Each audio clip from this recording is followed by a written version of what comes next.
Hello, my name is Presley Hewlin, and this is my final presentation for History 205 with Professor Mark Singleton. My partner for this project was Tess Humowitz.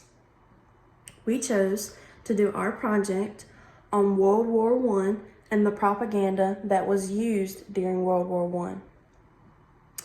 My part for this project was to do how propaganda was used and also analyze the propaganda that was used by the Allies and the propaganda that was used by Germany. Our thesis for this project is propaganda strongly influenced the people during World War I by persuading citizens to view enemies as inhuman, to provoke fear, and to spark the feeling of nationalism. During this time, they did not have many technological resources. So really their only way to get people to join the war effort was to use posters and magazines. They plastered posters throughout the town that showed the people they were fighting against as enemies and as something that should be feared. The main message was to enlist in the army and defeat the monsters that were threatening their way of life. Propaganda was very effective because it mainly appealed to people's sense of fear and the fear that they are not helping their country, and that if they don't help their country, then these enemies are going to come in and take over. The fear of the threatening monsters. With that being said, the specific propaganda techniques used were 1. Appeal to fear, using the emotion of fear to manipulate and motivate people to join the war effort.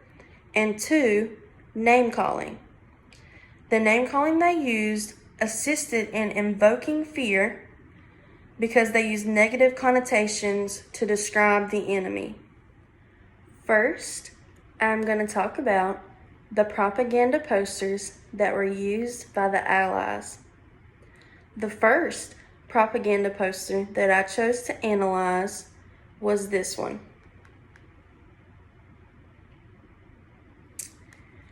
At the top, it says "Keep the Hun out," and it pictures a German soldier breaking in through a window carrying a giant gun. And at the bottom, it says, "Buy home protection with war-saving stamps."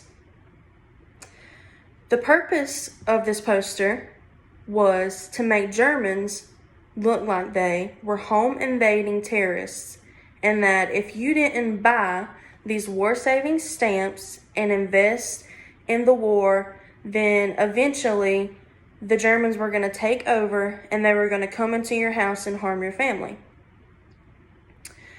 They're depicting this German soldier as a Hun. A Hun is a nomadic warrior. Huns were also known for terrorizing Europe and the Roman Empire. So basically, they're comparing a German soldier to a terrorizer that terrorized many people and killed many people.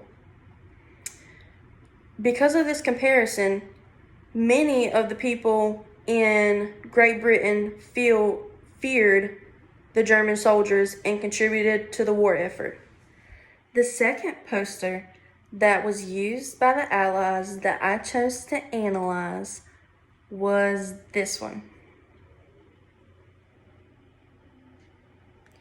It was specifically used by the U.S.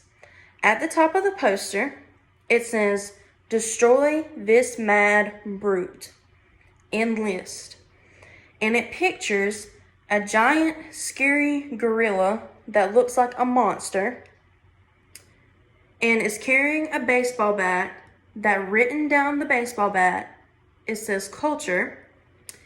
And it is showing this gorilla walking onto the shores of America, and in its arms it is carrying Lady Liberty. This poster was, just like the other one, used by the Allies to invoke fear.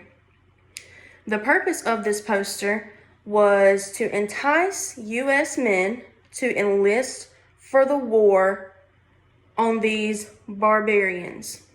This poster was created by Harry Ryle Hopp, and it became wildly popular during the time of World War I. This poster really shows how the Allies used propaganda not only to get people to enlist in the war, but also to invoke fear and to make the American citizens and the citizens of Great Britain and all the other citizens that were on the Allies' side fear the Germans and fear the enemies. Because they're basically telling them if they don't enlist and if they don't contribute to this war effort and buy stamps and things like that, then eventually the enemy is going to win and they're going to come in and they're going to take over and they're going to destroy your culture and they're going to destroy your land and they'll harm your families. The second posters that I have chosen to analyze are the propaganda posters that were used by Germany. Much like the posters used by the Allies, these posters will show how Germany chose to depict the Allies and how they chose to use their propaganda posters and their propaganda technique to invoke fear in their people and to create a sense of nationalism in their people so that their people would donate to the war effort and they would enlist in the war. The first propaganda poster that I chose to analyze that was used by the Germans is this. The purpose of this poster was to scare German citizens into donating their resources to the war effort. This poster literally translates to, "This is how it would look in German lands if the French reached the Rhine." Basically, the German strategy with this propaganda poster is to appeal to fear and spark a sense of nationalism. In this poster, they are telling the German people that if we allow the French, if we allow the Allies to reach our lands, then this is what they'll look like. There'll be fires all over, our lands will be destroyed, and our home will essentially be destroyed, and the Allies and the French will take over. Again, this poster was a propaganda technique used by the Germans to not only incite fear, but to get the German citizens to donate things such as rabbit fur to the war effort because they were lacking in resources. In this poster, they are literally saying, if we let the French win, this is what our country will look like. Finally, the last poster that I chose to analyze was also used by the Germans as a propaganda technique. The poster I used is this.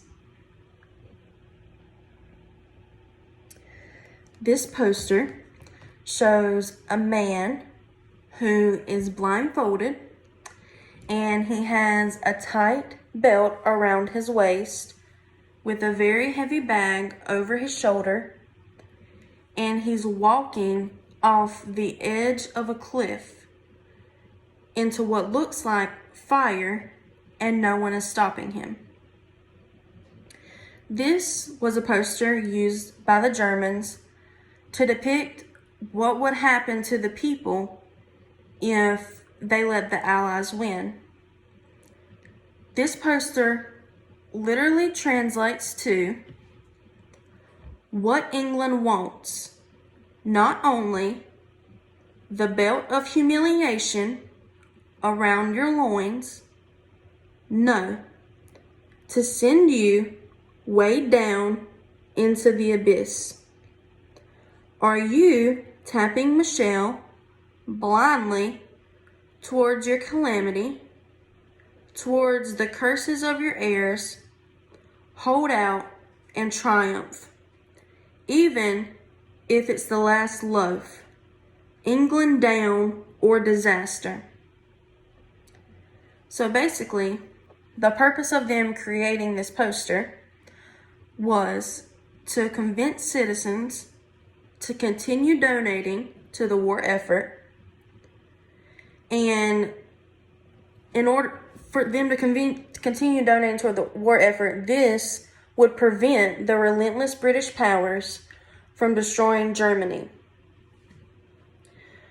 Basically, the Germans are saying, if you don't donate to the war effort, if you don't care about the war effort, if you don't enlist and donate, then you're leading the people of our country off of a cliff blindfolded. They're saying if the Allies win, our people are doomed, and that they should continue to donate to the cause because the British will not stop until they destroy them and their country. And in the end, Germany and its people will suffer.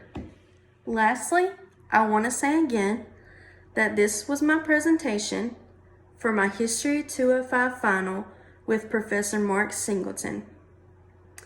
My partner for this project was Tess Humowitz, and the purpose of our project was to depict how propaganda was used during World War I to invoke fear and to show the enemy as inhuman, and also to spark a feeling of nationalism.